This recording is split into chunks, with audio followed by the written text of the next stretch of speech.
Hello and welcome to Family Jewels, your favorite podcast about people's families. My name is Olga Koch and this is my close personal colleague, Charlie Dinkin. Today we are joined by storyteller, comedian, actor, writer, resident Shetland legend is the one and only Marjolein Robertson!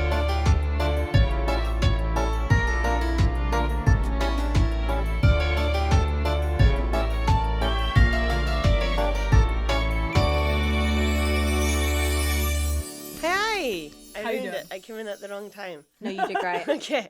I'm good. How are you doing? Very well, thank you. Yeah. I simply cannot wait to hear all about your family. I know. I've been listening to the podcast of previous ones like, oh, I do have a story for that. Permission to get the fuck into it. Let's do it. All right. So you were born and raised in Shetland. Yes. And I feel like that's a very, sort of a very big part of who you are. Yeah. Can you tell us more about that, please? Yeah. No, I can't. Yeah, because I grew up, so Shetland's like, the word they use is remote, but we like to call it everywhere else remote. But it's just such a small island, such a small community. And when I lived, it was like 2 miles of land with just like a few houses on it as well. And everyone's got their own craft, so you've all got your own sheep. It's just like part of the way of life. You don't really make money off your craft. Everyone has a job as well. But yeah, so it's nice. So growing up, then I'd either be playing with my siblings or visiting like my 50 or 60-year-old neighbour or my younger cousins. You just kind of were feral. As soon as I was trusted to go down to the sea by myself, I was off. So you would like explore alone? Yeah. Oh my God, like so, just in nature? Yeah, I'd watch Saturday morning cartoons and then I'd pack a bag full of like crackers and digestives and then just go off into the hills. For a while I had this like tame lamb, this caddy lamb, and me and the lamb would just go off for like a whole day and then I'd have to carry him home because he'd get so tired. Oh! But yeah. That's the sweetest thing I've ever heard. Yeah, I loved him so much. His name was Sonny. We also had one called Billy, but I think Sonny was the one that I became the best friends with. And he would like walk me up to the school car every day and then we'd spend so much time together.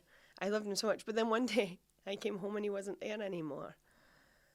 But because he was a boy. Because when you have a cat, so a caddy is a lamb that's abandoned by its parents. Yeah. So you bottle feed them. Yeah. The idea is you kind of keep them wild. You kind of keep them with the rest of the flock. If it's a female one, it's great because you have a tame sheep who's easy to clip, easy to work with. Right. Easy to lamb, but if it's a boy, because you're not keeping that boy. No, because you can't keep it because you can't breed it with your own sheep because that's incest. Right. And you only grow boys for eating. So one day I came home and he wasn't there anymore. And then a few months later we're all eating a roast. Luckily you were feeling hungry. Oh no. Yeah, and my brother was like, "Hey Marjolein, do you like that lamb there?" And I was like, "Yeah." And he's like, "Yeah, isn't Sonny tasty?" Oh, that's me. And I started greeting, I started crying at the table. But I couldn't stop eating it. Like, you know that episode of Simpsons when Homer is the pet lobster? As a sibling, that's amazing ammo. Yeah. Wow. We're eating your best He was friend. really sitting on that until dinner time. He was waiting until, because he knew the day would come around that I'd eat Sonny. Yeah. And he wanted you to have had some already. He needed to check you were enjoying it My mom was like, "Hey, stop it, Dirk!" But it was just like... She just wasn't going to say anything. No, but yeah, that's wow. the day we ate Sonny. Oh God, that just really painted a Can picture we for me. have... a description of your immediate family. Who's in your family? What does your family look like? So I have my mom and dad. My mom is Dutch. She's from Amsterdam. Cool. Oh, so she was born and raised there and moved to Shetland. Oh yeah. Wow, okay. It's a mad story. And my dad is a Shetlander and has been... We can go all the way back in Shetland on our family lines to like 1500 and stuff. Wow. Oh my God. Apart from one relative who comes from Scotland in 1616. Oh. Then they all go back in Shetland. So is your mom like the farthest your family has ever gone in terms of marriage? Likely, yeah, she has been. That's... Well, like for our lineage, yeah. Yeah. So what's the mad story of her coming over? How did your parents meet? Oh, so my uncle was this madman. And he would translate, so he just had this mad life where he moved around and would translate books, and he'd translate like Kierkegaard into Danish and German and Dutch and English and stuff. Oh my God. Well, How did he learn all the Kierkegaard was language? Danish, wasn't he? Yeah. Yeah, so he was just really intelligent. He was just really clever, so he just translated. My Uncle John, he once said to me, "Marjolein, what do you want to do in life?" And I said, "I would like to write scripted comedy, do something I love." And he was like, "Well, either do what you love all the time, or do what you need to make enough money to do what you want to do." And I was like, "What do you do?" And he's like, "Well, I'll wake up at 9, maybe start translating for an hour, and then for another hour, maybe 3 hours. And that's me." And I was like, "What?" Sounds good. Yeah. Perfect life. He ended up in Shetland because he was just traveling around the world, and my mum was on a backpacking. She's on a hitchhiking holiday through Scotland, and I don't know how they got in touch because it's before mobile phones, from payphone, I don't know. But they got in touch with each other, and Uncle John was like, "If you're in Scotland, you have to come to Shetland. There's nowhere like it." So my mum just hitchhiked her way up to the boat, went to Shetland. Wait. I think I skipped something. Wait, so your uncle is traveling around the world. Yeah. In parallel, your mom is hitchhiking around Scotland. Yeah. So who calls who? I don't know. I don't know how they get in touch with each other. But I think maybe Mum just checks in because she's in Scotland, and my uncle. Who is she checking in with? My uncle in Shetland. Oh, How sorry. do I know? Sorry, it's my Dutch uncle. Oh, it's her brother. Sorry, Jan, yeah. Oh, I'm so I sorry. too was like, there is a missing piece here. Where did they meet? Okay, My dad slid how in. did they just knew where each other were because they were occasionally keeping up with each And they're other. siblings. Context. He was in Shetland. She was traveling. Yeah. He was like, you should come here. My Dutch uncle just ended up in Shetland because Cool. he just really liked it there. So he Okay, would just that like makes live there sense. for months of the year while his wife was just in Holland. Oh, that's cool. And then he was like to my mum, so his sister, like, you gotta see this place. It's not like anywhere else. So she went to Shetland. They drove to a regatta dance, but regattas in Shetland are really like rough affairs. They're not like fancy things they have down here. And when they went into the dance hall, then Mum looked over and this man was on stage drinking from a trophy, and he put the trophy down. They saw each other. That's my mum and So dad. he won the regatta. Yeah, he'd won the dip and log race. Wow. He was the big boy of the evening. Yeah. What was She he was drinking like, I from like the that. trophy? I think they'd put whiskey in it and they're all passing it around on the stage at the end of presentations. Oh, that's so cool. But Mum had gone to the dance with another man. She dated a plethora of Shetland men. Oh, good for her. Like, she's always like, I it was dated her that Love one. Island. Yeah. She landed on Shetland. Charlotte. She did. She was sometimes when we talk about someone, she's like, I dated him Cool. So she just came from the Netherlands. and hoovered up the island. That's fucking amazing. She was waiting to see who won the trophy. Yeah. She was the trophy. But they both have different stories of the night. Oh, what's his? So Mum's story is that she went to the night with another man who ended up marrying my dad's first cousin. But my mum's story, there's not many people in Shetland. She went to the dance with another man. She saw my dad. They did have a dance together, but she went home with this other man to his house. And then my dad burst into his house and went, no, you, pointed at my mum. My dad said, you, Charlotte, you're coming home with me. And took Mum away. Wait, that's his telling or her That's telling? my mum's version. Okay. And we were always told this. And then one day my dad's like, that's not what happened. And I was like, Dad, what? Because it's so unlike my It dad. does sound bold. It's so unlike my dad. It's very bold. And then my dad's version of the story is he was at the dance with another woman. Sounds like a lie. Okay. He was driving her home because you're allowed to drink and drive then, right? Yeah. Okay. And he was about to, and he got into the car with this woman, and my mum just jumped into the back seat and went, you drop her off first, then take me home.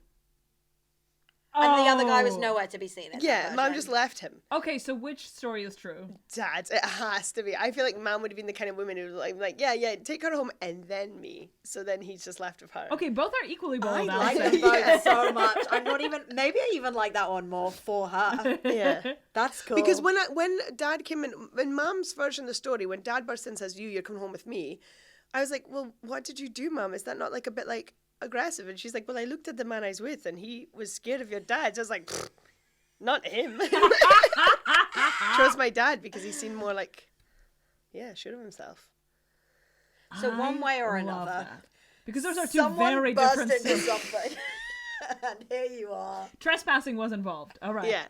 And but then they became Mum went back to Amsterdam. They were pen pals for a while, drifted apart. She ended up in this long relationship in London. It all went to a rattle of dirt. Meanwhile, in Shetland, Is apparently... this the 80s? Am I Yes, okay. yeah, it'd be the 80s. And my mum was a nurse in Amsterdam, and my granny had given up apparently on finding my dad a wife at this point. And How old do you think he was?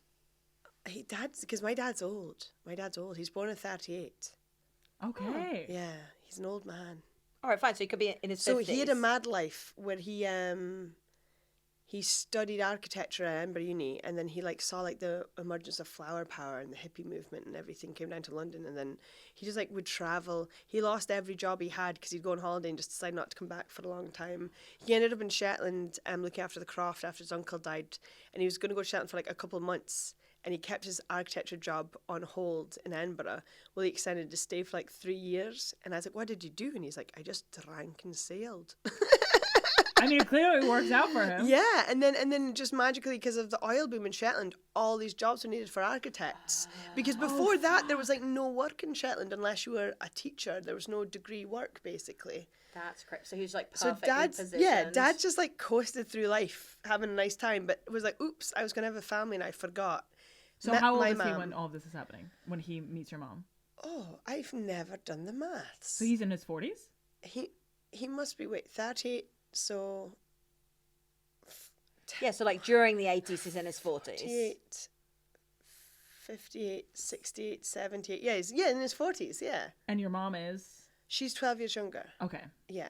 So she was about 29 or something when she phoned him. So he'd been about 41 maybe. Okay, so she was having like a crazy time in her 20s, traveling around, Yeah, banging everyone in Shetland, and then 29 comes and she's like, Never right. listen to this. And she, hey, what? But I also she, love the idea that she called like every guy she ever fucked and was like, I'm 29. Just want to check what's going on with you. What you might like to know. I'm ovulating.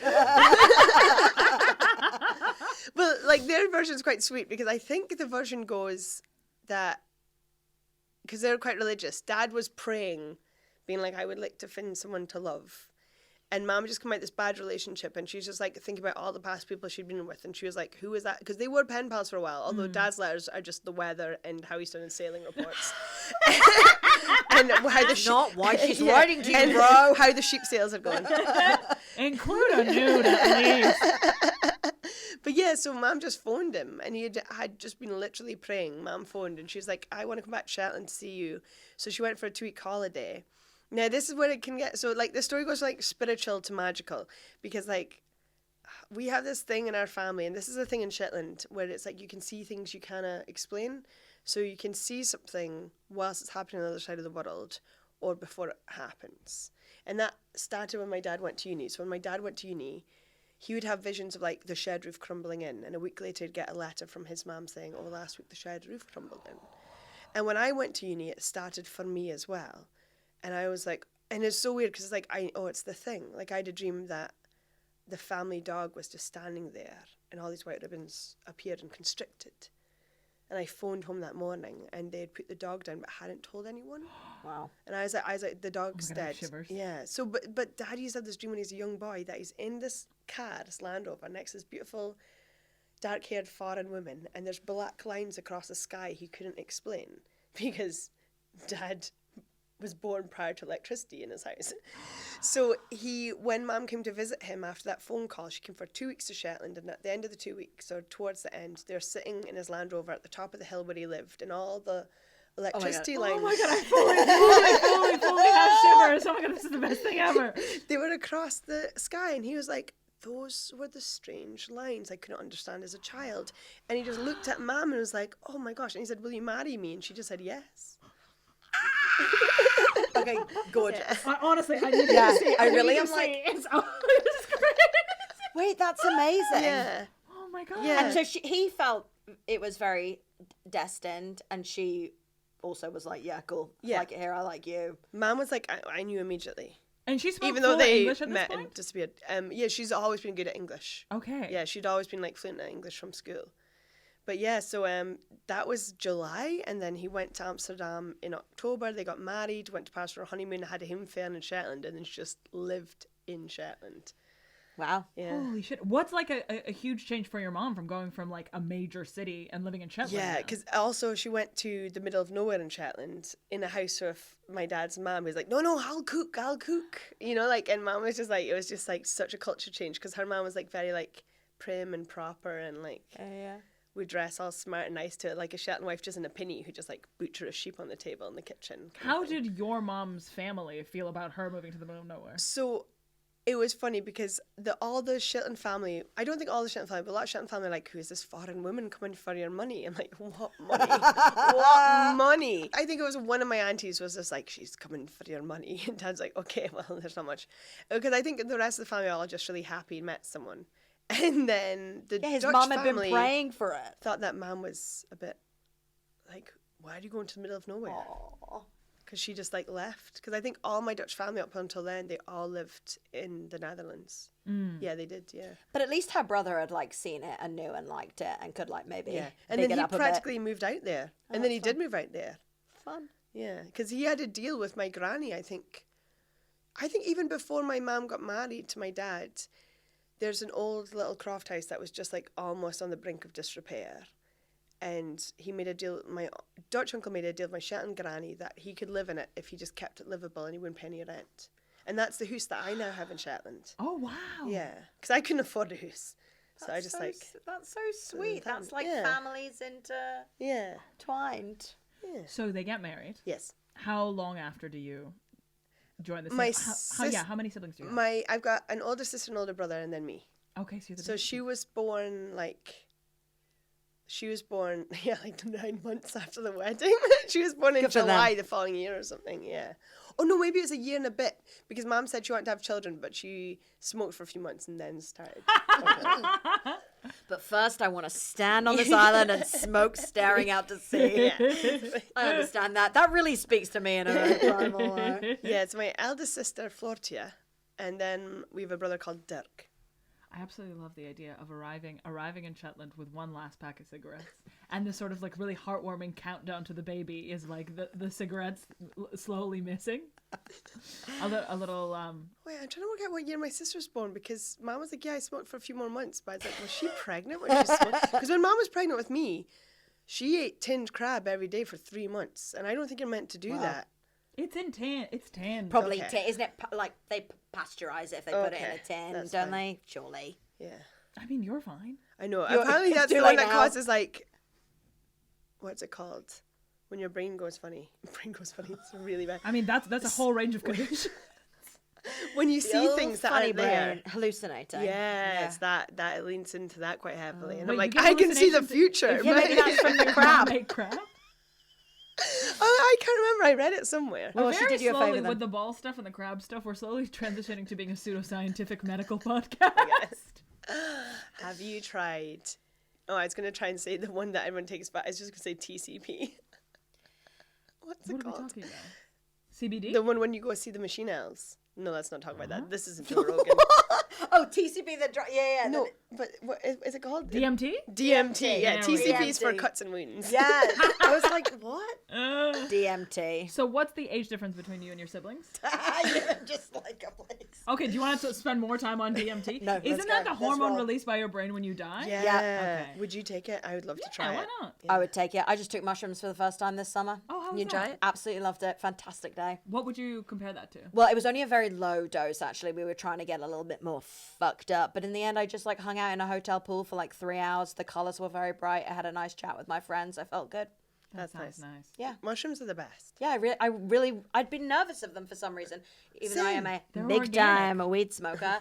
But I don't know why You I'd like been, organic stuff that could be traced back to the I'm the ground. very happy to take mushrooms. And I took acid and I was happy to do that, but I don't want to do it all the I time. really want to scared do of acid. ayahuasca, specifically with you. I would love to go on an ayahuasca trip try with it. you. Should we to go on an Peru. I ayahuasca think that would be quite retreat? nice. Do you want to come?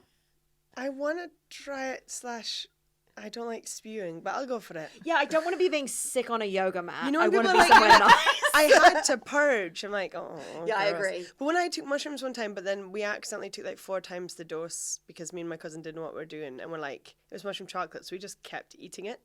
And my flatmate was like, how many squares did you take? I was like, 4. And she's like, but then she realized if she reacted like that, we'd freak Oh out. So my she's God. like, let me know if you need anything. And the last thing I said to her was some form of water. Oh my God. We had an amazing time. I Amazing. bet. But there's one time when I thought I might be sick and then I wasn't. All right, well, that's a win. Well, there you go. Yeah. And then my cousin thought she was going to be sick. But there's one time when my cousin got up because she was like, I need to pee. And she looked at me across the room and she like, do you want to come to the toilet with me? And her eyes were so big that I was like, that's not my cousin. That's something pretending to be my cousin. Oh no. So but I wasn't as afraid of it as it might sound. But I was like, I've got to keep an eye on this because it's in the house. So I was like, yeah, I'll come pee with you. I'll be watching. Don't you worry. Yeah, mushrooms are nice. Yeah, that's fine. I definitely, no, it got me. And now I'm like, I definitely would again. Can I ask, and if this is a very ignorant question, we can cut it out completely, but is there sort of any local Shetland hallucinogenic culture? Well, mushrooms grow all over Shetland. Well, that's what I'm thinking. We have the really nice mushrooms as well. So you just go and pick them and eat them. Just like a risotto or hallucinogenic? Oh, both. But there's all these like mad folklore stories of folk being like, especially during the Prohibition. And during the Prohibition, there's like an extra spike in stories of people going to a dance and there was only soup on offer, and they'd make a soup with lots of mushrooms in it. And then folks said they'd walk home from the dance, and even though it's the dark of night, the valleys would be full of colours and little people dancing around their legs. And I'm like, they're all just tripping balls. Because I'm imagining like, you know, like Kool-Aid at prom, but it's just a cream of mushrooms. I am doing this for my next big birthday. Yeah. We're doing a soup dance. Cream of hallucinogenic mushrooms. We're doing a soup dance. I didn't know. I was like, one day I'll turn, I guess, like the next one, 40, and what will I do? But now I know. Let's do a soup dance. Well, I've heard a story as well, but I probably shouldn't say this, but I'll just say anyway. I won't say anything about where or when or what. Yes. But I do know of like a kind of like party in Shetland, but it's like a kind of concert party. And these people came in with a giant Tupperware tub just full of mushrooms. And they just went around to all the tables and they're like, anybody? And what I heard was absolutely everyone was like, why no? And they said it was like even like the most like prim and proper Shetlanders like, okay, and had a few. And they just said that at the dance, everyone's just like sitting like, like everyone in the room was just like having this mass giggle en masse and just had like the happiest little dance and all went home. But it's like the people you would never have expected, like, okay, just like ate some. Yeah, why not? When in Rome, when in Shetland. So what is your age difference with your siblings? My sister's 7 years older as me and my brother's 4 years older as me. And what are they in Shetland? What are they like? What's their vibe? So my sister studied drama and now she works in a business. And she works in a business that does like construction. Wait, why are you speaking like this? I'm trying to remember what the business is called. Well, I wouldn't say anyway because that would be doxing. Yeah. But she is like got a a sister who projects coordinator. Spreadsheets? She like organizes projects within the office and the things, social media for the business. Beep, boop, beep, and, boop. yeah. You're saying words. She's a project manager. There's some words. I'm just scared I'm saying the wrong term. She's a project manager in this business, and her partner, her husband, is the sound tech at the arts venue in Shetland. Mm-hmm. Cool. And then my brother, he works part-time in horticulture and part-time as an artist. And That's the dream. partner works in the RSPB. Oh, I don't know if I've doxed everyone in my family. I just feel it's All of those so are good, wholesome. nice things. All of these things are so wholesome. Yeah, I know. What do your parents do? My dad was an architect and my mum was a nurse till she came to Shetland, but now she cannot handle any kind of gore. So every time we've all hurt ourselves, the mum's like, I can't look at this. So we've all just had to like kind of bandage ourselves up best how we know how. Because me and my brother would be in hospital like every year. One of us was always in hospital. Yeah, you were going off with your lamb and... Yeah, because if you're slaughtering stuff, there's a lot of gore going on. We're just like always hurting ourselves, always getting into like accidents and being dragged out to sea and like fun things. Yeah, we're always just getting injured. Kids do that though. Kids get injured. They're in hospital all the time. Yeah. Yeah. Are you friends with your siblings? Yes. Yeah. I think we're quite close actually. Do you have a feeling that like eventually you'll end up on Shetland, or is that not in your vision? I love Shetland and I would have been there right now if I hadn't picked this job. I picked the job I picked means I can't be there, which kind of it kind of broke my heart initially when I moved to do comedy, but because I'm happy with how my job's going, then it makes sense for me to be doing here. And it's such a cliche, but Shetland's always Shetland. So whenever you go home, it's just there. Everyone's there, except like my parents are a bit elderly, and I've got like nieces and nephews and you miss out on such like long swathes of their life because you're away for so long. Because it's hard to get home. Because the boat from Aberdeen takes... Do you know how long it takes? No. Trying to guess. It goes north from Aberdeen. What would be a reasonable amount of time on a boat? Is it like an hour? More. No. Do you know? 4? More. 8? More. What? Wait, can you not fly there? You can, but it's so expensive. But I've been flying lately. But the flights can be like 200 to 400 return. So how long's the boat? 12 to 14 hours. Shut the fuck up. Yeah, overnight. Do they give you a bed at least? You have to pay extra for a bed. So a lot of people just sleep in the bar. Yes. But if it's a rough journey and then everyone's being sick and you're like, this is horrible. That is too long on a boat. I'll say it. Oh, and I bet like the waters are choppy as hell. Yeah, it's one of the worst. I think it's one of the roughest. I think it's one of the roughest regular commercial crossings because Shetland is situated right between the North Sea and the North Atlantic, and at the south point of Shetland, there's a bit of water called the Roost, and the Roost is where the North Atlantic and North Sea They crash meet. in, and it's really deep all of a sudden, so it's just constantly churning. So even on a calm day, when you hit it, the boat's like that. But on a rough day, it's like, oh, we're all gonna die because the boat can do that turn when it might go too far over, and you're like, Oh my god, no return. no. And then you look outside the window and it's like completely submerged because it's on the side. I've gone back, going back to Scotland when Scotland's far in the distance and you can't sleep because it's so rough, and you see like lights of Scotland, the dark of the sky, lights of Scotland, like that, and then everyone's around you being sick, and you're just like, I wonder if I died today. Are there like a lot of like shipwrecks or mysterious drownings and things? No, but there's a whole I think one of the passenger boats was torpedoed during the war, which is a story you don't really talk about anymore. But I remember hearing a story about, I think the North Boat was torpedoed, but I think everyone survived. But that was one of those stories my mum and dad kind of told me in passing, and I'm like, how is this not taught in schools in Shetland? But I think, because I always thought, oh, it's fine if the boat starts going down, you've got lifeboats. I think if the boat's going down because it's rough, you're dead. Yeah. You know, there's nothing you can do.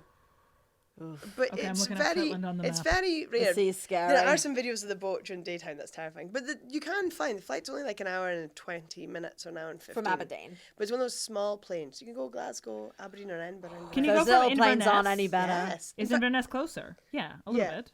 But the plane, there used to be a flight from London to Shetland. And I think when I moved here, it can't stop running. That's a shame because that would be useful. Yeah.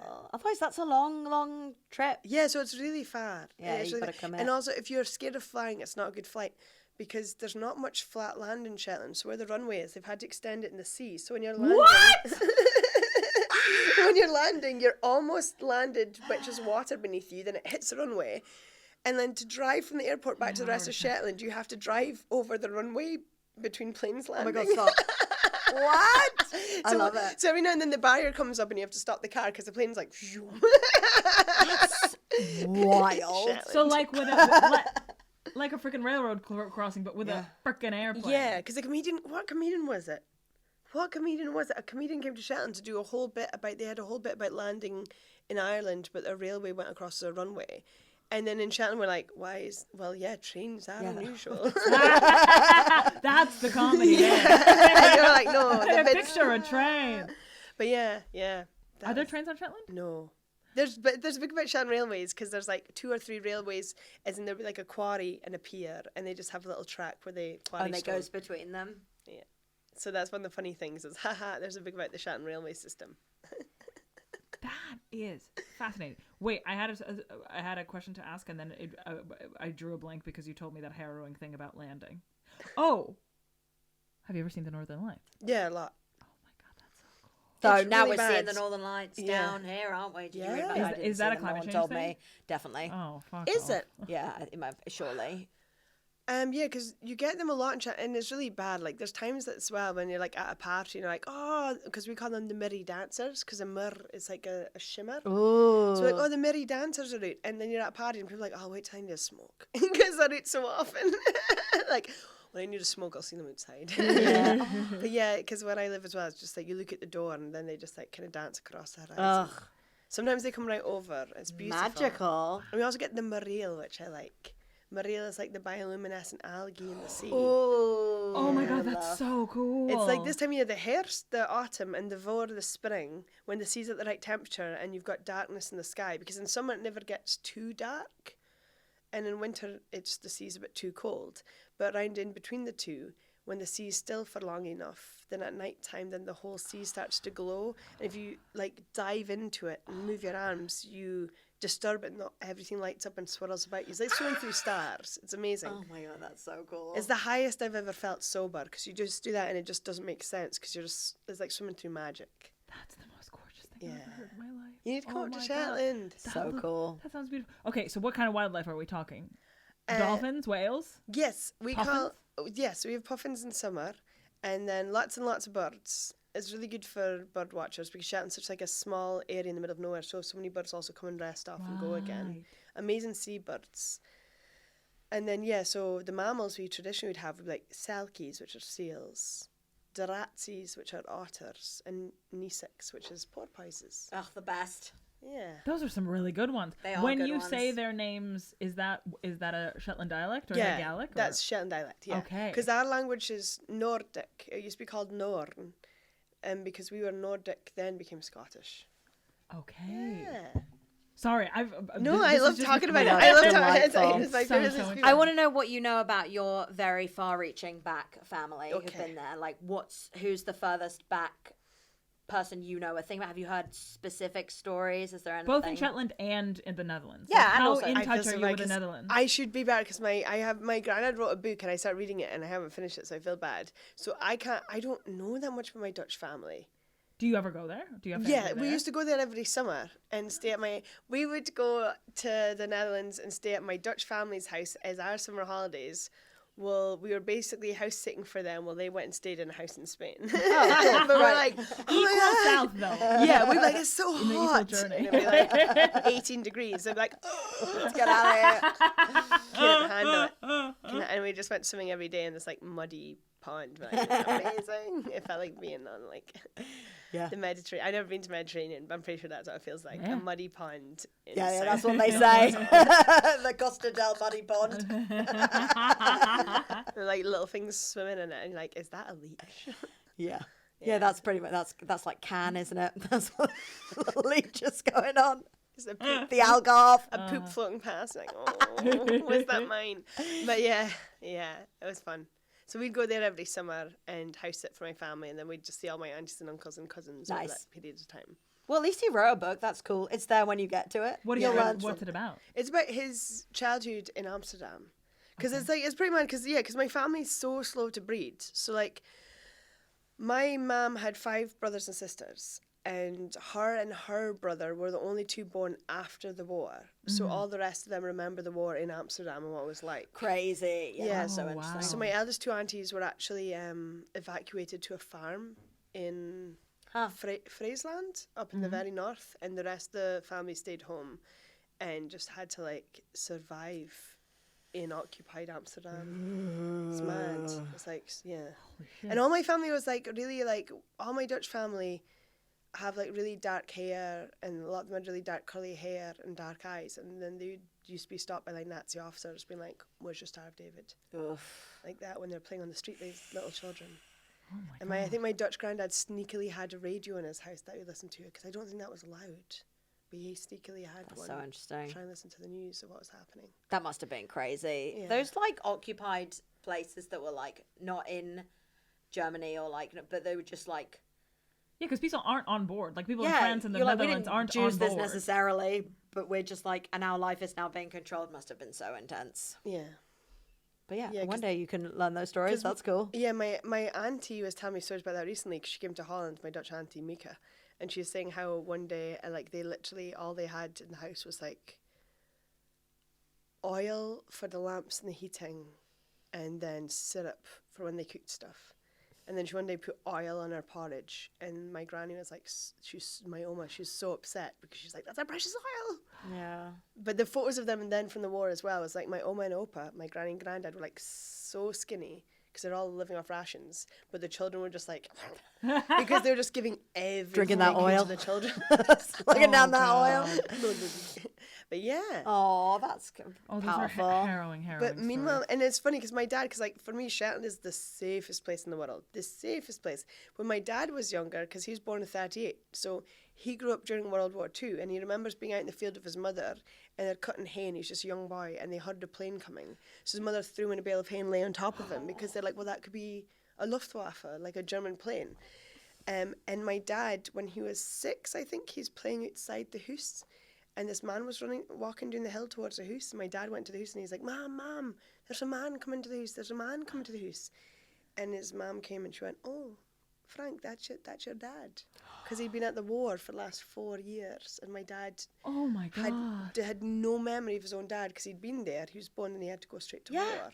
You just so little. Oh, that's so crazy. So and that was like my dad was like 6, and he's like, who is this man? And my mom's like, that's your father. Oh my god. I know, bizarre. Bizarre. Do you think, did he like his dad? Did he get on with his parents? Was it good news that his dad was Yeah, back? yeah, Good. he did, yeah. But he's only started talking about his dad more just recently, so I never heard stories about him much. But then I think my dad as well, because he went to World War II, but not World War One. I think he was too young to go to World War One, but his brothers went and one of them was lost. Oh. Or did he go at the end of the war when he was only like 16? And my granddad was in a ship. In both wars, he was torpedoed. And in one of the wars, his ship was torpedoed. All the men got into a life raft. My granddad would have been like 16 or 17. He's a really young man. They're all in this life raft. They had been torpedoed. And the German submarine appeared out the water. Oh my God! And now they're in a life craft, so they're not meant to be hurt because they're at this point, I can't remember what the term is, but they're... Yeah, you're kind of Defeated, like... I guess. Yeah, like one with prisoners of war. Yeah, They're totally in the mercy. They were just on this in this life raft, no guns, no nothing, just there. And the submarine emerged, the hatch opened, the captain came out, the German captain, and he said, "Come here." And he went up to the ship and he said, "Give me your compass." And they gave him the compass, he put it down, he broke it with the butt of his gun, then he gave it back to them and he said, "Good luck." And they just went back and the submarine disappeared again. And they were just stuck on this life craft for, I don't know if it's days or weeks, but apparently my granddad just wouldn't speak about this time in the life raft. It was just so scarring. And this is the mad thing. So I need to ask my cousin because he's the only one who ever got my granddad to speak about it. But they either ended up, bizarrely, in Ireland or Iceland. Like they ended up, but when they got taken in by houses there, they couldn't be taken straight into the house because they'd gone in shock because they'd been so cold for so long that they're all kept in like porches and sheds to slowly acclimatise to the warmth. Oh my God! Isn't that scary? It's awful. But yeah. Yeah, that's amazing. Holy That's an amazing fucking story. shit. Yeah.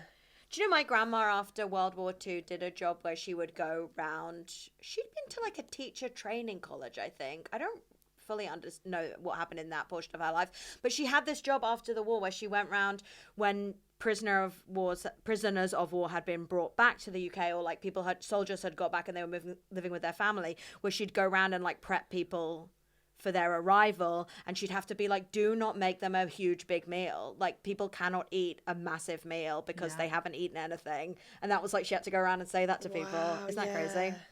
Because they were just like, people can't handle it. They have to be like eased in so gently. And that's the first thing you want to do is... Yeah, like, of course it is. And people were like, no, we obviously are going to do this. She was like, don't. Just like... Because of lactate. Yeah. Crazy. Oh my God! Sorry, I was going to be fun on this podcast. War bad. No. War bad. It's good to remember that war bad. No, it's a really interesting. That's an story. amazing story, and there's something so like, it is just like so specific about the compass and like the the level of cruelty, the unneeded cruelty of that. But also you can see how it's an interesting story to tell, or like, but we're fully imagining as a scene in a movie, whereas like when it's your reality, obviously you don't want to fucking talk about it. You never want to relive it again. No. Yeah, crazy. Yeah, there's so many stories. There's an old man who lived near us who told us his story about his involvement in the D-Day landings, and he'd only ever told it like 3 times in his life. And once was to a lady who recorded it for Radio Shetland, and twice was to my dad, and one time I was with him. And the story was just mad, because his job was to go on the mine-sweeping boat before they crossed the channel. So they were just sweeping up and down the channel. Basically, I don't know if you want to hear the story too. Yes, Yes, of course I do. So this man, his name is Joey, and he is a wonderful man. But he was saying how he was working the war, and he came from a family in a corner of Shetland where they didn't have much money. So, like, shellfish used to never be a delicacy in Shetland, because shellfish was the starvation food you ate when there's nothing else. Mm-hmm. And you kind of, like, if you didn't need it, you left it, because the poorer families would go along the ebb, along the beaches and collect the shellfish. So he came from a family like that, where the children would pretty much go and collect shellfish so they could have tea at night. And when he was serving in the war, he was serving on... A lot of Shetlanders all worked at sea, because that was what they did. And... they basically got taken into a room and they said, there's a mission, it's top secret. If you accept it, you'll get like an extra shilling. But once you've accepted it, you have to do it. And he's like, a shilling? So You had me a shilling. I stopped listening. So they gave him the envelope and he opened it and it's like, your job is to go and sweep the channel for mines before this date. So they all went out, and I think the night for the landings it was a terrible storm as well. So they just were going up and down constantly with German fire upon them from Normandy. And he said it was just so terrifying, because also sweeping for mines could go wrong at any moment. Wait, so Okay, I'm sorry, but what are the logistics of that? Where is the mine? I The mine think is underwater? Yeah, so you have the ship, and then I think on either side it's got 2 sticks that go out and then down, and then it kind of tries to catch the mines out to the periphery of the ship. I think that's how it works. So But you can't scary. touch it too hard because it's gonna detonate. No, and I can't remember how they actually deal with it. I can't remember if they want it to detonate on the far thing or they've just kind of... I actually don't know. That's interesting. Okay, we can Google it That's a later. good point. That's not our responsibility. That's crazy, though. yeah. That's crazy. So it's a And suicide when they're- mission, yeah, essentially. kind of. And when they're swooping for mines and going up and down, they were just like under fire constantly. And the chef, the cook, the ship's cook was like, we're all going to die. We're all going to die. Drank all the brandy. And they had to detain him and tie him up and lock him in a cupboard. Because they were like, Where were you're you going to on kill duty? us. I was drunk in a cupboard. And then, but they were under fire, and actually, German bullet, did it hit Joey or just missed Joey? But Joey fell down a hatch, and he hurt his leg, and his leg was never the same the rest of his life. But they made it through. They swept, That and they is got away, and he amazing. lived. Yeah, But that is crazy. That Scary. is mad. There's an old Russian joke which is like, it's just like I died. Like a guy arrives in heaven, he's like, I died peacefully and in my sleep, unlike those 45 other screaming passengers.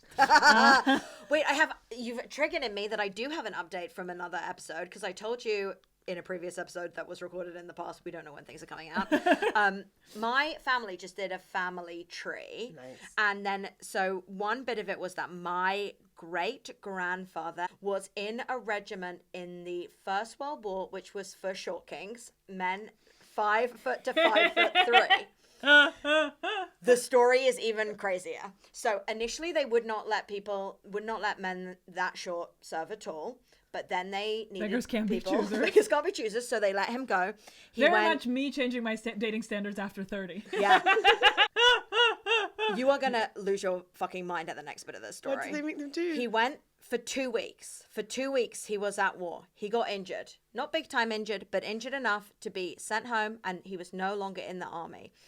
People were so mean and rude to him for not being in the army that he apparently spent the rest of the war, and this is documented in the Imperial War Museum, writing to the government asking for a medal so people would get off his fucking case. And they gave it to him. Oh, shit. He identified what he thought he should get, and eventually they let him have it. Victoria Cross, please. He was like, people will not stop being rude to me about not being at war. I need a medal. Then did he become the man in the village who wore the medal all the time? He had to show everyone his medal, I guess. Showering in it? Yeah. Wait, so what's exactly is in the Imperial Sorry, War that's Museum? nice. Him begging or the medal? The letters. Have you For him writing to the government saying that he needed a medal. Like, I know you're busy, but But it's very important for me personally. they keep giving you white feathers. All the women in my life are being rude about the fact that I'm home and I'm short. I'll pay for it.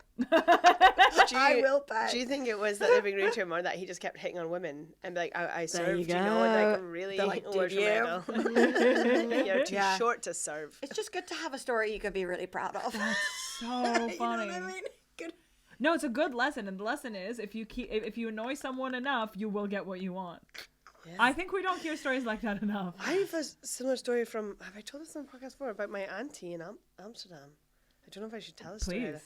She got frauded, like when there's online frauds, when they take all your money, when they phone you and they're like, this is your no. bank, and then she gave them all the information, and then it wasn't her bank, and she had nothing. And what she decided to do to deal with the problem is amazing. Because, like, I have an uncle in my family who is now a judge. So we're like, oh, she'll go to him. No. She wrote to the King of the Netherlands. Yes. And she was like, I am one of your subjects. In my passport, it says you protect your subjects. I was frauded for this much money. And now I have nothing, and I'm retired, so that was my money. And then she got a letter back from, like, the Dutch royal officials, and they gave her the money that she had stolen from her. Whoa! That's amazing. That's a good story. I know. Wow. I know. The amazing. king came through. Letter writing campaigns work. They do. That is the takeaway of today. I know. What can we complain about in letters? Wait, that's the nicest defrauding story I've I know, ever but it's heard. also like, Barb, your brother's a judge. But she was like, I'm not even gonna fuck. she's I'm like, going to the I'm just dock." gonna do my own thing. And it worked. Me and the king. It worked. Oh my god. That's amazing. Yeah. Can we talk a little bit more the extended universe of uncles and aunts? Yes. On both sides, as well as cousins. Do we have any? Oh yeah, okay. Good characters. Okay, Good So on my Dutch side, my eldest auntie, Nini, she was a professor. I think she's like the head professor of like Nordic studies at university. Cool. And she got to go read the Landsmala text in Iceland. You know the original. what's that? The Landsmala text were like the first text written in Iceland to like divide the land up. Cool. She got to go and read the original documents. It's kind of like looking at like the sagas or something, except it's more. That's amazing. So she was really cool, but she is really sad. She died when she was way too young because she got hit by a car and had complications from that. Oh no. She was so intelligent as well. Then it was my auntie Barbara, who's an air hostess, who was like the very glamorous one. Then Mika, who like won every Dutch competition, like Going for Gold, Weakest Link. What? Like I think she's on like Dutch Mastermind. She was on a competition recently with her daughter. She just like goes on TV and wins competitions the whole time. It's mad. That's amazing. This is incredible. This feels like a sort of like the people that you assemble to do a heist. Yes! That's like, we got a judge. Yes! We got the brain. all We got writing the together. sexy air hostess to be like drug them. Yes. Cool. Yeah, and then and I think my air hostess. No, I can't remember. I think there's a mad story, and I need to find out the story more of her having a relationship with some kind of royal family member, but like in Saudi Arabia or something. There's some story there, and I can't remember. She's lived a life. Yeah, She's yeah. been glamorous. that. Yeah, and because she's an air hostess, that's why all my family could travel so much. Because That's back cool. then it was like the 60s, so they all got like cheap tickets and could just go anywhere they want. Yes. So then all my family all ended up traveling all over the You place. just steal like a booklet of blank tickets and you're good Just to catch go. me if you can. One sister to the plains, like people used to put like one son to the church. send one sister to the sky, and we can yeah. all fly forever. Central one it was like any, mini, many. Yes. Genuine question for the group. If you could determine both the number of children you have and the professions they have in order for you to have the best life, go. What a question. As esthetician slash I once- plastic surgery nurse. I once had this thing where I was like, I am what? What's an esthetician? like plastic so surgery quick. nurse. It was so quick that you were like, my son has given me a BBL. Oh my god! Every Sunday when they come over for like Sunday dinner, be like, new varicose vein, please. Inject me. Yeah, that's really useful. Now give mommy a tit. Good to have a doctor, good to have a vet. Doesn't sound like it's that useful to have a nurse if she's just going to be... I think it's because she's like, I Gross can't watch stuff. my own children bleed. Yeah, and you'd be then- like, help though. I'll do this then. That's God. cool. I'm 9. I think chef would be fine though. Chef Oh, would be good fine. chef. Come over and do the Chef Christmas is meal. good as long. Yeah. That's what our brother-in-law does. He's the good cook. Yeah, that's But then useful. it kind of means like every Accountant, Christmas. so he could do my taxes. Yeah, or lawyer for advice. Yeah. I always thought I'd have 2 sons and Working at Disney World. Sorry. That would be no, that's the one. Actually, that's the one. Unlimited tickets for mommy. But then will they get older and then die inside, you know? Like they won't be allowed to be a princess anymore. They won't. I don't yeah. care about Well, that. if- I want to go to You Disney. just want them to work in marketing for the Disney Corporation so Yeah. you can have the tickets to the yeah, parks. What's it like for people who get to be like Belle and then one day they're like, oh, you're too old to be Belle now? I bet they're so sick of being Belle before they reach the end of being Belle. I bet no one's ever you like, just- I wish I could carry on But longer. you just transition to Evil Queen. Good to Oh go. yeah. Yeah. Oh yeah, no, it's probably more Wait, fun. I want to know about your 2 fantasy sons. What I professions just, do they have? I when I was younger, I was like, I think I'm gonna have 2 sons, and they're gonna be Dylan and Albie. Dylan's gonna be the eldest one, who's really intelligent, but no one cares about him, so he just ends up like just like reading books, smoking all the time, working in a fish factory, and just being like grumpy and kind of like This is so potentially specific. evil. Whereas in Albie, Potentially evil.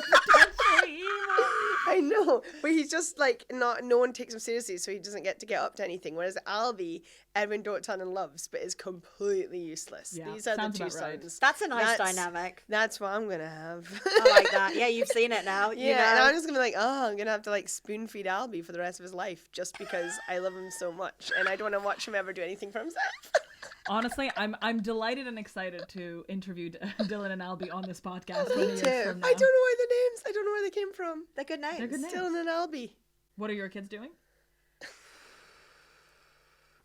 I feel like I do think like something like piloty, like something travel related Yeah. is useful. Clothing designer. I want a tiny little designer son. I've got a BBL and I've got pants that are specifically suited for that. All my BBL. family, I got an uncle who's a chartered surveyor, so him and my dad, they very really fun. will like. Do you know what? To be fair, every time I've like moved into a flat in my entire life, I have thought about advice and things that they've said that to be like, look at the light, look at the skirting board in the ceiling, check that the taps aren't made of plastic. These seem like things that you could just know, but they're things that I learnt from them. My Nepo job, before I did comedy, I was a Nepo baby because I used to work in town planning. My dad was chair planning. Wow. But I left that easy ladder to enter a career where... Okay, what are some... Okay, thank you so much for bringing that up. There is a crosswalk on the road behind us that is so inconveniently located. Because, okay, let me tell you, this is going to get out, but I need to... Okay, so there is the road. Yeah. There is this intersection. Yeah. Everybody's going through this intersection onto the big road and back in it. But the crossroad on this road isn't here next to this road. It's just randomly here. So obviously no one's using the crosswalk. Everybody's just crossing the regular road at the intersection. Oh, it has a word, doesn't it? The when paths are created by human desire paths. Yeah. It's a desire path. People are desire pathing a different crosswalk, and the people who build the crosswalk didn't even think twice. But it's mad because, like, I remember even just in Shetland, which is such a small council, it's like roads and planning are two completely different departments. Oh God! And sometimes in planning, we'd be like having meeting, like, oh, by the way, there's a new map in from roads. I'm like, well, let's see it, and you just get this map in from roads, which is like a hill with all these little like roads, like what's it called, like the dead ends where houses go. Oh yeah, like a cul-de-sac. Yeah, cul-de-sacs. I'm like, okay, well, I guess someone's about to put in a large planning application, and it's gonna be fine with roads. Where's then that road to nowhere going? Yeah, I literally, really have like, to find out. oh, someone's like burning up roads, but not giving a toss about the planners because we're like, well, this is happening. Yeah, I wonder if that's like, I wonder if that's again like a breakdown in like the road planning and Yeah, people not speaking to each other. Yeah, 100%. that's People bizarre. aren't talking to each other. I hate it. But honestly, don't even get me started. We don't have the time. No. We simply don't have That'll the be time. our next podcast. Just gripes about town planning. Yeah. Do you know what's big on town planning? King Charles. He wants once designed like a not a absolutely royalist. bizarre No, I wanna- fact you've just come out with. Bring King Please. Charles to Old Street Roundabout and then And fucking they talk spent to so him. long He building it. You know? designed this like perfect little town once in England, and it was all about like pedestrianising everything. There's still places for cars to park, but it's like prioritising walking in areas to play games and ball games. Wait, he just Okay, thought I'm of not an going to idea give for a the king a town. medal for playing The Sims. You know what I mean? Oh, wow. But he got to do it in real life with real people's houses. Did you see that thing? There was like a thing that was going around that was like Prince George wants to be a pizza. He wants to be a pizza chef. Let him. Yeah. Let him. That is the kind of thing they should be encouraged into doing. Let King Charles play The Sims. Let Prince George be a pizza chef. Oh my God, why did he have to pick pizza after Andrew? Just let him. Oh yeah, man. Why? Pizza He's Gates. just trolling his uncle, and I respect that. Prince Charles once lied to me, or King Charles. What? He lied. He came to Shetland for the Millennium Show, and we were all like waiting behind barriers while he's like walking through, because we always have our local village shows, and for the Millennium we all met up in all the corners of Shetland in one giant show, and he came for the little visit. And I was like, Mum, can I invite him to our house for tea? And Mum was like, yeah, of course. She's like, just remember to call him Sir, which I don't think is even the right title. So as he's coming up to us, I jump over the security barrier and ran up to him. But I was like a young girl, so like the security were like almost like this, and he was like, no, it's fine.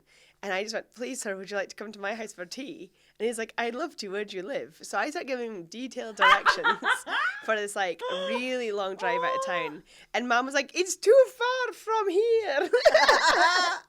And he was like, next time I come to Shetland, I'll come to your house for tea. And Mum's like, thank goodness, because we had nothing in the house. And my mum was literally imagining how she'd get to co-op in time. I love it. And Well, buy it sounds like biscuits and tidy the house. next Because time my he comes, mum he has to thought go. it was going to happen too. Well, he's been to Shetland twice and he's never come. King Charles, Charles? if you're listening. We should write. We're on to you. Doesn't he take his own toilet seat everywhere he goes? Does I it? thought that was Madonna. Maybe everyone's doing it Also, now. he's member of the Magic Circle, just so you guys know. Wait, as in wizards and magicians, or like when they do spells? No. Charles? No, like magic tricks. No, like magicians. Oh, like Job. yeah, Yes, like yes. card tricks. Illusions. You wouldn't Tricks think what he'd have whores very do for money. dexterous hands to be able to Oh, do the it. sausage fingers. Actually, no, like it's a that. brand new pair of hands, and all of the, He's just wearing the big the hands gloves, like the and then Arrested inside Development. are all the tricks, like all the handkerchiefs. Are in Yeah, there. yeah. Oh my God, imagine. He's ready at any moment to pull stuff out.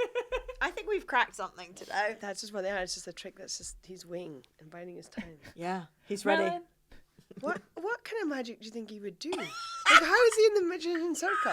That makes me want to get in there to infiltrate who else is in there. Well, it's the same way. He's probably as good at magic as Barack Obama is at basketball. How good is Barack Obama at basketball? Well, I mean, Probably not that good. Wouldn't the people around you just let you win because you're in charge? Yeah, everyone's just being like, it's so good to play with you. You know what I mean? It's such an honor. So they're like, wow, yeah, that was an amazing trick. It's just cool that you know any magic He goes, at is all. this your card? He hasn't even showed it to you. You're like, yeah, you got me. That's the one. And your town idea is good too. And he gets to do whatever he wants. He used to like do little TV shows for children and illustrate children's books about fairies. Do you remember that? Yeah, and climate change as well. Yeah. We got to wrap this up.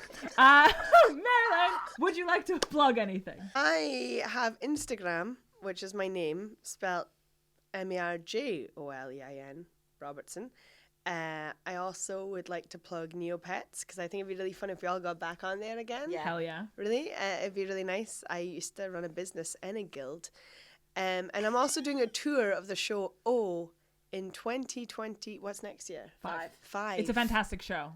Yeah. Cannot recommend it enough. It's yeah, I'm gonna have to find a new way to do the start on tour because I can't physically. If you take want me, that side I'll of the go country. with you on tour for free if that means that it maintains what it was. On the last night of the Fringe, I put myself in the stunt, Fuck yeah. and I thought it would be so funny, but the audience just didn't recognize that anything different had happened. Right, because they wouldn't know. And I had to hide in the stunt for like 20 minutes, so I like couldn't breathe. I thought it was gonna be sick because I was so hot. I was like, because in a hot venue in a greenhouse. Yeah, no. Okay, if that didn't make you want to see the show, I don't know what will. Thank do you that. so Yeah. much for tuning in. I've been Olga Koch. I'm Charlie Dinkin. The producer is Ewan McAdam. The theme tune is Ronan Shields. And they are all the things that we say at the end of this. Goodbye. Bye.